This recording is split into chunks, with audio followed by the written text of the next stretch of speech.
Hello fellow guitarists and bassists, and today I wanted to ask your opinion on modern reimagination of the superstrat, because 10 years ago when you mentioned the superstrat, it was guitar with pointy horns, 24 frets, double locking trem, high output pickups, and some kind of a thin D or C-shaped neck and very flat radius.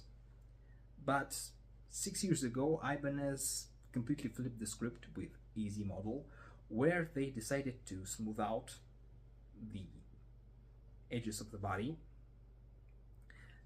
ditch the double locking trem for a floating but non-locking one without a locking nut, and instead of a very thin neck, they decided to go mid-thickness C-shaped neck with 12-inch radius, and it was a huge success, and everyone copied it. So there was a lot of options where you can get a very similar guitar. For example, the most prominent one are from Shawell.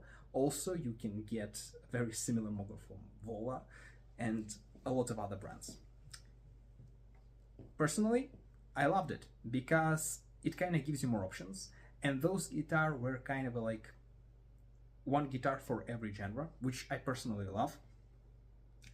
And to be honest, I, for example, have a very similar bridge installed on mine, kind of a lab red guitar, and personally, it's more than enough for most of the dive bomb stuff. Yes, of course, it doesn't hold the tune that well as a double locking trem, but most of the time it's sufficient.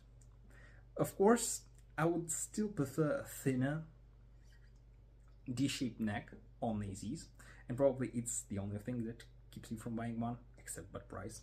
But I'm curious about your opinion, so let's chat about it in the comments, and I see you there.